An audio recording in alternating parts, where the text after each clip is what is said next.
You think you're brave enough to leave home? None of you have ever left this meadow. Your hooves have never touched anything but grass. What's so hard about leaving home? We're not scared.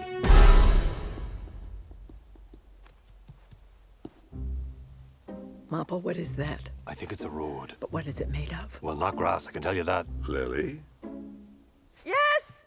Are you coming? I'm just, You go on ahead! Why are you yelling? I'm only a few feet away from you. But it feels so far. All you have to do is cross the road. What is going on, movie lovers, and welcome back to the 500 Podcast. I am Francisco. And I'm Sir Fraser. On today's episode, with 2026 about a little bit over halfway through, and we've had some bangers come out this year. Like The Odyssey, Toy Story 5, Project Hail Mary was another banger. Brand New Day. I'm sure Brand New Day will be on a lot of people's best of the year list. The drama as well. Yeah. This year has been great, man. Obsession. Backrooms. Backrooms, I'll say. I haven't seen, what was the first one you said before Obsession? Backrooms. Brand New Day. No, I think those are something else that you just said. Literally it popped in my head, and I was like, I still need to see that movie. Bucket, whatever. But, with a lot of these, with the best of the year list, there's been a surprising movie that's been popping up on a lot of people's top 5, top 10s of their early lists. Mm-hmm. And that movie has been Sheep Detectives, or I should say The Sheep Detectives. So we decided, to take a look at this movie since it's been popping up on a lot of people's best of on their early lists. And we decided to see if this movie is worthy to be on any of our lists as well by the end of the year. But before we go any further, Sir Fraser, tell the people about The Sheep Detectives. So this one is directed by Balda. This was actually based off of Three Bags Full, which was a 2005 novel that dropped. So, man, this cast is really, really great. We've got Hugh Jackman as one of the leads. Let's see, we got Molly Gordon, Julia Louis-Dreyfus, Bryan Cranston, Regina Hall, Patrick Stewart, Emma Thompson, Nicholas Braun, just this whole cast. I didn't really find it much lacking as far as the performances. I thought that this was a really fun mystery, comedy, dramedy. Dramedy. And I mean, it's akin to, I haven't had this, I was thinking about this. I'm not typically a big whodunit person. Mm-hmm. Didn't care for Clue as a kid, none of that. The closest I got to that was like, where in the world is Carmen Sandiego? But this movie, I had so much fun watching this movie. It took me back to my experience in watching the first Knives Out. Yeah. When you had a really great villain in Chris Evans' character, fun story. And yeah, they did a great job with the execution of this movie, man. Dude, with like you mentioned already, with the cast and coming into this movie, I mean, we're only getting, not only, but like Hugh Jackman is the main dude. He's the sheep herder, George. And then you have Nicholas Braun as like the police officer, and Nicholas Galitzine and Elliot Matthews. But then you've also seen him and maybe the Masters of the Universe movie that came out this year. I don't think that's going to be on anybody's best of the year list by the end of the year. Although the movie was fun. Yeah. Highly recommend to go check it out, especially it's on streaming right now. Mm-hmm. And Emma Thompson, you're getting her coming in as well.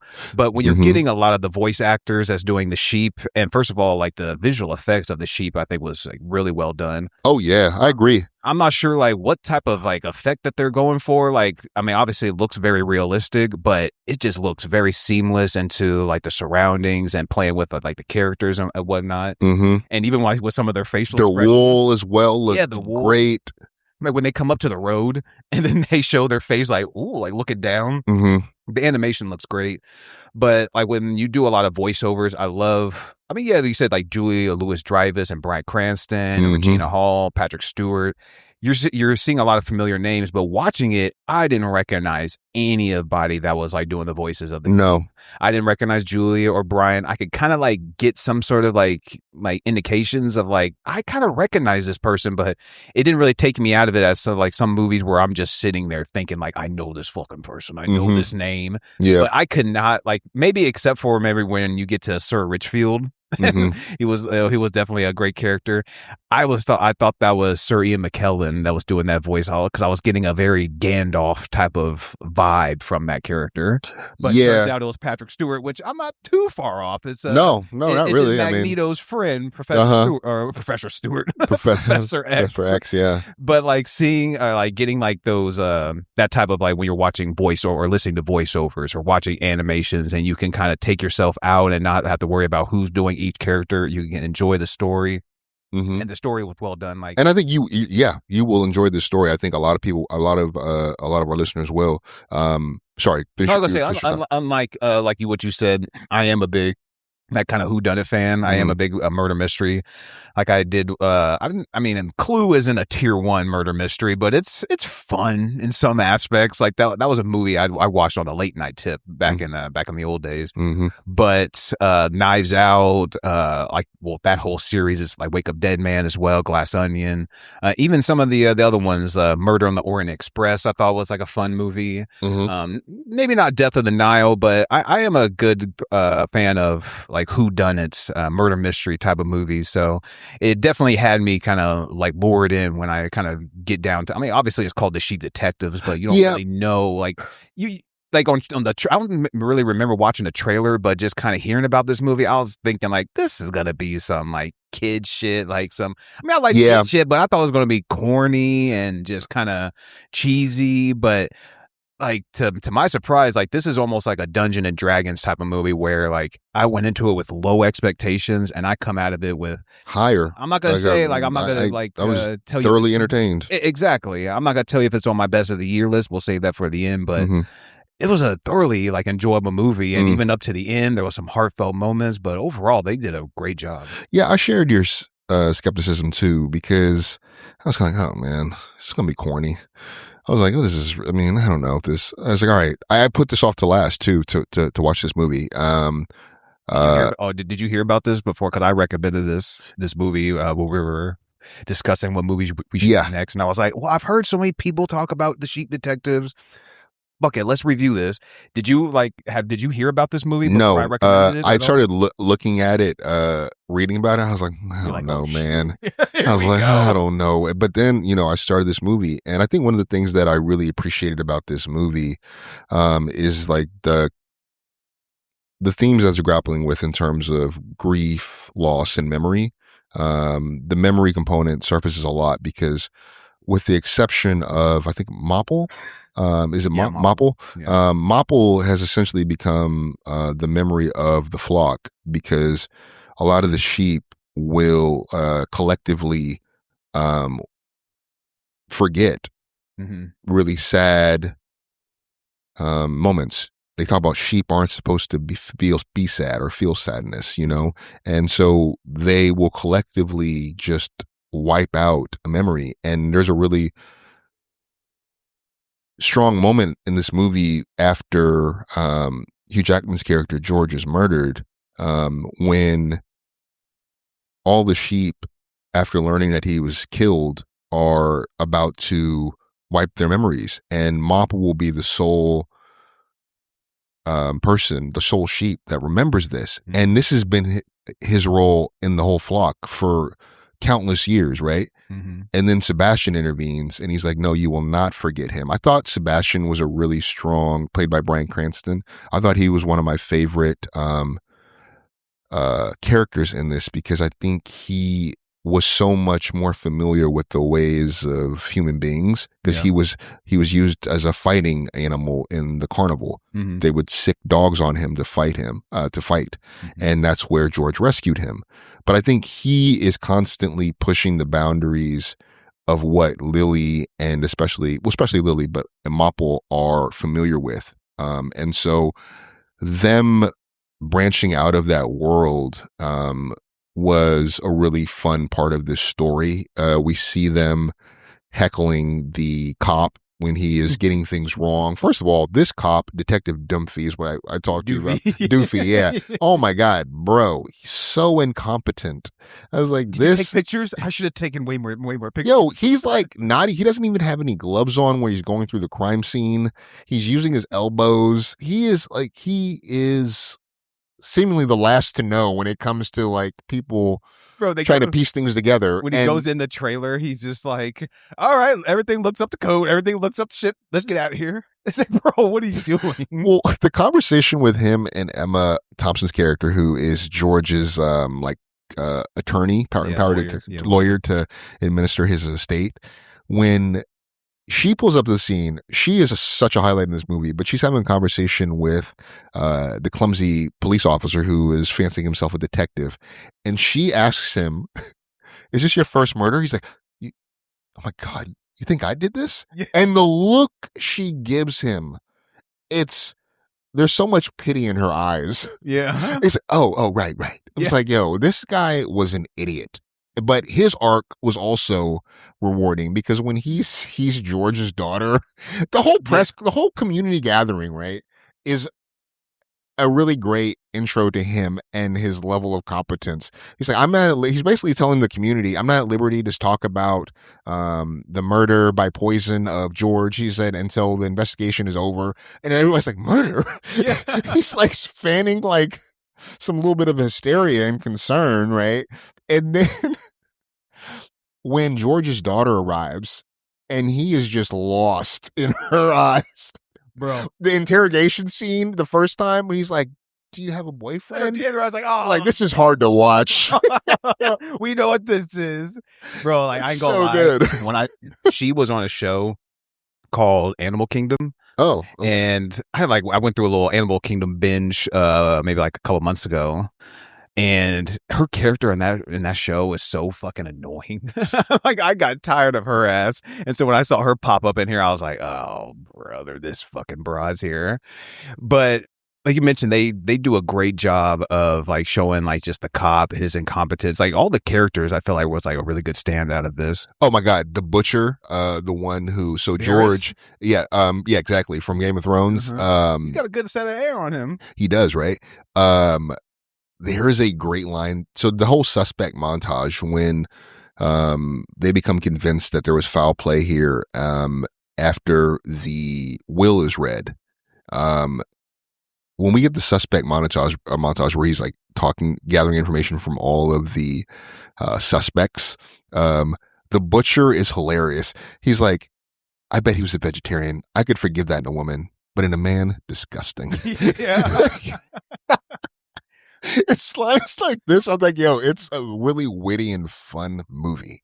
Dude, I did not expect it. Yeah, the comedy, whether it was like more like not over the top, but like a little bit more like forthcoming, like what to say, like a joke like that. They even have like just say like whether it's like funny expressions on the sheep, or even when they mention like they talk about, and like George only sells us for our wool. And they're like, well, what else is sheep used for? And it's just like nothing. I think it was Mopple. That said he knows nothing at all. He knows. But they do a great job of doing like just like the comedy, whether it's in subtle manners like through dialogue or just like more over the top jokes with like more of the physical comedy. Yeah, I was gonna say, well, there's two things I wanted to say. One, just on that point, with the comedy, when Sebastian is trying to when Lily's taken upon herself to want to solve this murder, and Sebastian is really pushing back on whether it's even a murder, and he's explaining to her just like the way like life outside of just comfort zone that they've been living in all their lives. And Sebastian asks, do you know what they call people who can't think for themselves? And one of the baby lambs is like, ducks, sheep. He like shouts at him. That's such a good scene. Bro, the delivery of that line was hilarious when Sebastian just pretty much telling him like they don't know nothing. You don't know shit. And it's like they don't, because as soon as they get to the scene when like they're crossing the road, when they finally they were petrified. When Lily and Mopple. Was it Mopple? Yeah, Mopple came, and they get to the road and they're petrified, and they finally end up crossing it. Like, what is that made of? It's not grass, I'll tell you that. Like, even like something subtle like that is hilarious. But when they finally cross it, and then he's like, "Oh, congratulations! Only 2 more miles to go." And he's like, "No problem. How many miles was that?" Their journey together, but then it also is going to lead to some powerful heartache when you get later into the story, when you get to Sebastian's untimely death. True. But the other point that I wanted to make about the opening for this movie and the way we're introduced to Flock, it really does I thought that the opening is pretty. It's condensed really well. It's we don't spend too much time. We get the lamb. We get the lamb's names and all that. Right, that was fun. But like, I think we kind of get into the story pretty quickly. Yeah, which was great because I didn't want to spend too much time in that world. I'll be honest. Well, I feel like I wanted to get shit cracking. They picked a great way to do it, like with him writing a letter to. You don't realize like who it's to at first. I think it's a love. They deliberately mislead you thinking it's a love interest. Exactly, but then they cover so much ground with like him having like introducing like all the characters and people around town and stuff like that. Like it's even when the lady when she steals a letter, like you just don't know of her intentions as well. But then when you find out at the end, like they had a history. They were in love with each. Well, she was in love with him, and he tried, but he couldn't really he couldn't really leave his original wife behind after she passed away. But they really waste no time, and like the pacing of the movie overall, like I don't really feel like there was like too many lulls in it where like I kind of felt like too bored in it. No, I agree. It wasn't like I would say like maybe on the Knives Out where like maybe the stakes are raised a little bit more where like other people are going to start dropping here maybe pretty soon.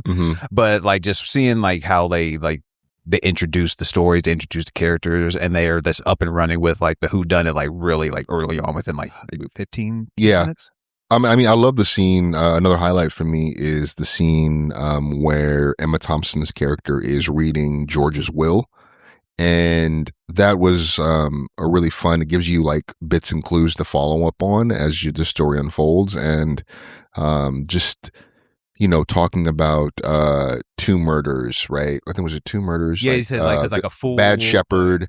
Like the bad shepherd ending up being the priest who accepted essentially a bribe to give him the information on where his kids were, and when he is talking, when they're again during the whole suspect montage when they're interviewing him, and he's like, I could be defrocked for this, and the cop's like, ew. He said that means fired.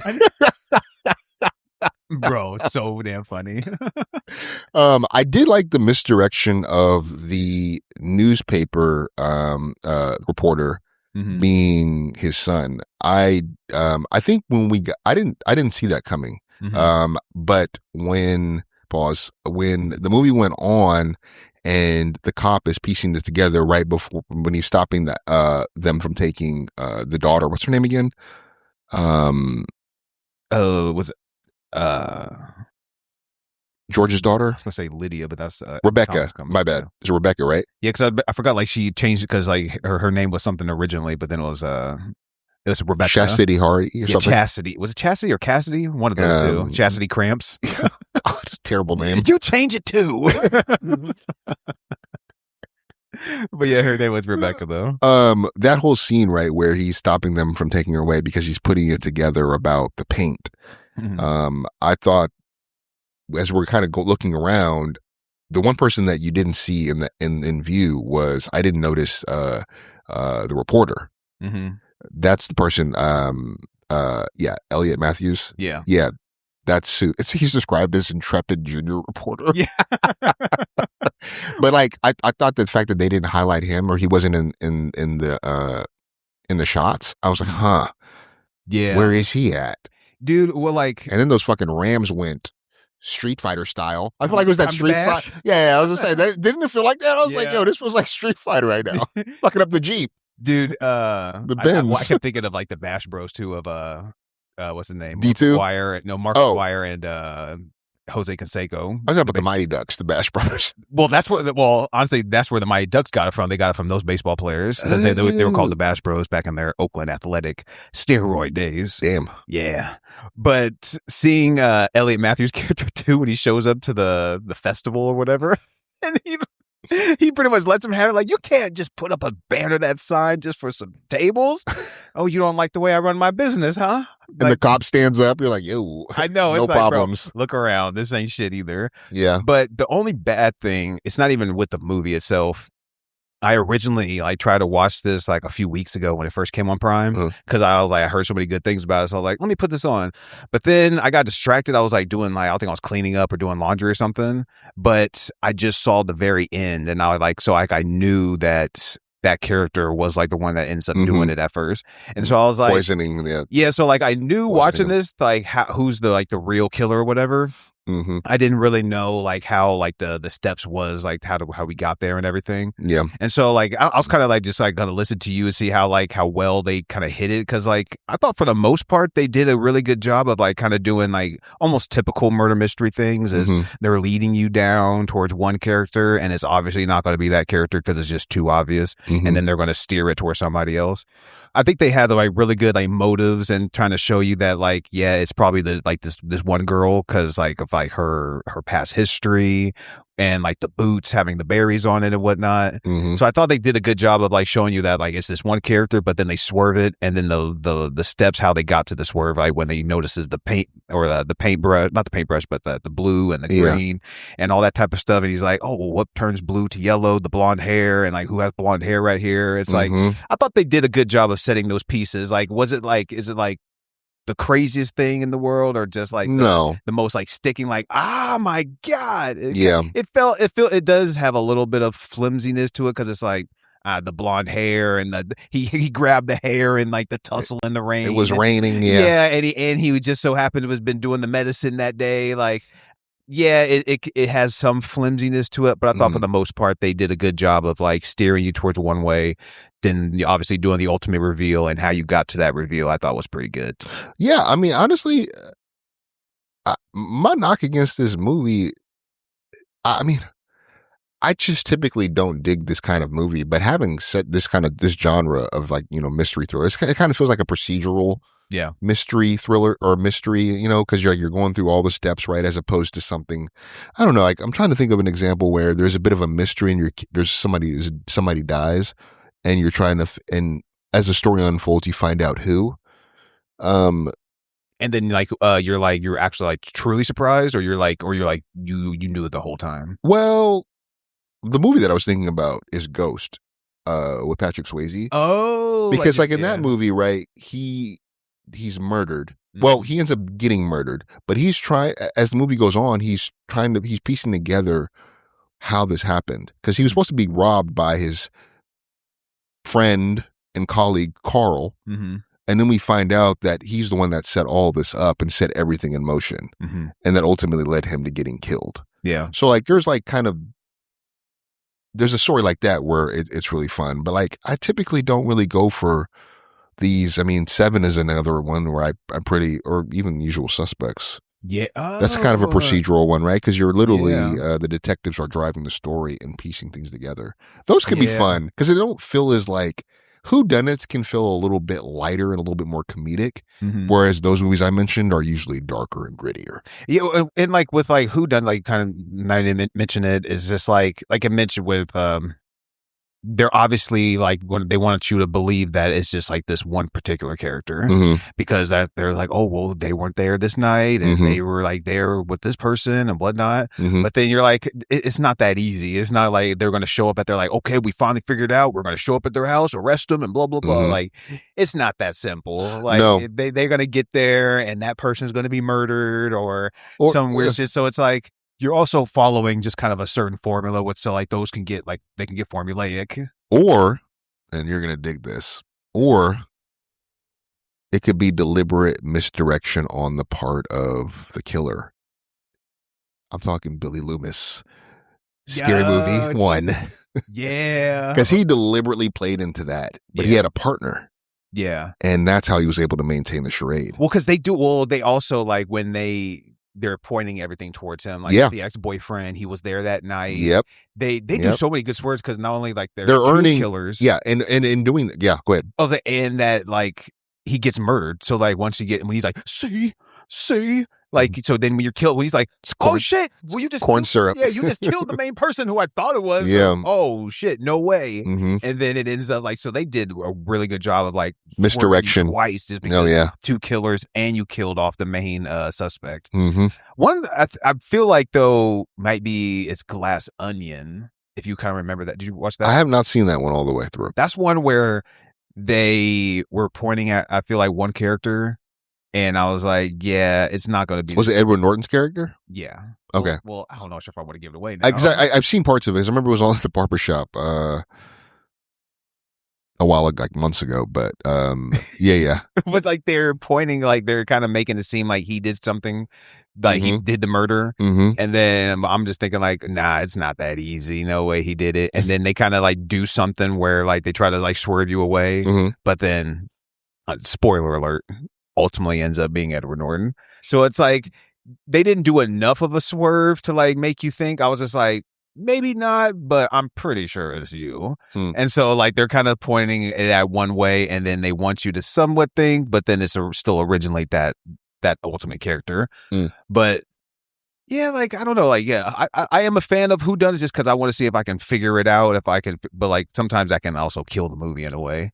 Because if you do figure it out early, you're just thinking like, I knew that this motherfucker the whole time. Yeah, you don't want it to be predictable. Yeah, exactly. Well, yeah, I was gonna say, man, with that, I'm down to pivot to scores when you are. I'll start kick us off. Go. Oh, actually, hold on. What's up? I did want to shout out though too. I saw that Craig Mazin wrote it, and I know he gets a lot of love in the TV world right now with like Chernobyl and The Last of Us. Chernobyl. So like seeing his name pop up on it, I was like, oh, like he obviously has a filmography history. Let me go to yeah, I mean, Chernobyl is. I think Chernobyl and The Last of Us is a bit more regarded than maybe some of his movies. Like he's definitely dabbled in the comedy realm. Obviously, besides Cheap Detectives, he did The Huntsman, Winter's War, The Hangover Part 3. Bro, he gave us Rocket movies. Man, Scary Movie 3 and 4. I do like Senseless. Like that is a guilty pleasure. But Scary Movie 3 I heard was like kind of written by the Wayans as well. So like let's take that off the table. But yeah, Scary he's Movie a 4, writer, not necessarily the writer. Yeah, I guess exactly. he has writing credits. Scary Movie 4, superhero movie, and even Hangover. Like after the first Hangover, they go down. I believe it. I didn't even watch him after the first. So one. his filmography isn't great. It's uneven. But you know, with Chernobyl and The Last of Us, I think those are he's great in the TV lane. I like one television. As I like what little I've seen of The Last of Us, and Chernobyl is goated series for me. But you know, you're only as good as your last work, and yeah, if he had to stop on Cheap Detectives, that's sad but true. I feel like this is a good note to go out on. I'm sure he's going to pop back with something else. I mean, this movie made $132 million at the box office. I didn't even know it had a box office release, to tell you the truth. But I mean, had a budget of 75, so I don't know. I mean, yeah, it probably like just broke even potentially, or maybe like just lost a little bit of money. But honestly, I wouldn't be surprised. I'm not that too surprised just because it's called The Sheep Detectives. It just looks kind of funky here, especially if you don't even know the source material. Exactly. Like if you're familiar with that, I could see that being a pull. But yeah, I had no idea about this movie until you mentioned. Maybe I saw like an ad on Prime, but yeah, I didn't really see much about this movie. This is a movie that will just like live through like the cult classics, like not era, but like it would try to become a cult classic over the years because of word of mouth and through streaming. Because like I said, it didn't do too well in the theaters, but when people watch it, it does. I think it really pleases because what did it do on Rotten Tomatoes? Right, got great reviews. 95. Yeah, got a. Should have pop up. Got a 95% from the critics, 96% from the fans. So I feel like when people check it out, they'll enjoy it. And the last thing I would say about it too, like I mentioned, they did a good job with the comedy, but they did. I felt like a good job with some of like the drama, some of like the really heartfelt moments, like Sebastian's death and whatnot. But they even had a really great line here when he says, "But it's the memory that keeps the ones we love alive." And I was like, "Oh man." That's just beautifully said. Yeah. Like that's just like such a great thing to take like with you in life as well. And when people pass away and stuff like that. So shout out to the Sheep Detectives for 100%. Like for giving us like some like life lessons as well. This is a really fun watch. If you haven't seen it, I really recommend it. You might be surprised at how entertaining this movie is, and also how heartfelt it is at times too. But with that said, I'll kick us off. For me, this is a 3.5. I really enjoyed this movie. I don't know that it'll crack honorable mention. It could very well. This year has been really strong, so it is a noteworthy movie. I definitely want to praise it. I think the voice acting is great, well casted. The story is fun, engaging, humor threaded throughout, both with the humans and the sheep, and then the interactions between the two. Really dig this movie. But yeah, that's my score this week. What about you? Man. Like you mentioned, like I don't think this would be like if I was making like a best of the year right now. It probably would crack maybe my honorable mentions if we're doing our top 5 and then the honorable mention. Yeah, it probably would be maybe my honorable mention. Obviously, I feel like Odyssey, Project Hail Mary is probably going to be on both of our lists by the end of the year. But there's been some fun movies that's come out. So like, although this is a fun movie, and more to come too, man. Like a lot of movies dropping. We still Playface, got Dune 3, even like a movie like Prime Time with Robert Pattinson as Chris Hansen. That shit looks pretty, just really interesting. I see what the tone of that movie is. Even like End of Oak Street, I wanted to check that one out too. Mm-hmm. So I don't think it would crack my top 5 like right now or probably once we get to the end of the year, but possibly maybe an honorable mention. But with that being said, I would give this movie, I'll give it a 4 because it has, like you said, great comedy, some great like heartfelt moments, even like some great life lessons in it, like with like people passing away and death and dealing with that memory and stuff. And also just like the visuals of it with like the sheep and just like the colors itself, like just the sky, the grass, just the way it looks on the screen. I feel like the colors really pop. It's a great movie just to visually look at. You're getting great performances all around from the human characters and from the sheep. And like I said, they do a great balance of just like the comedy and the drama. So with that, and I would just highly recommend to anybody, if you haven't seen it, I would rewatch it with them. Like I wouldn't super rewatch it on my own time, but if somebody hasn't watched it and I was around, it's like let's put it on. Like you're gonna have a good time. It's entertaining enough. Yeah. So with that, yeah, I give it a 4. And you're definitely gonna laugh out loud. I mean, I think it's one of those types of movies too, and those kind of movies are great when you're watching them with a group. Oh yeah, man. Yeah. Well, yeah, I was thinking of a line from next week's movie. We're I'm not going to tell you what we're reviewing, but there's some laugh out loud moments in that movie as well. I was going to say, what is it? I love black people. Oh yeah, that's a little hint for you guys if you know. Well, I wanted to give a shout out. Something that I'm high on this week, and that is the movie that dropped. So we're recording this on the 22nd, and the movie that just dropped this Thursday is Tony. This is the movie about Anthony Bourdain's early years, when he was working one summer in Provincetown. Stars Dominic Sessa. Some of you may recognize him from The Holdovers that dropped a couple years ago, 2023, as well as the legend Antonio Banderas.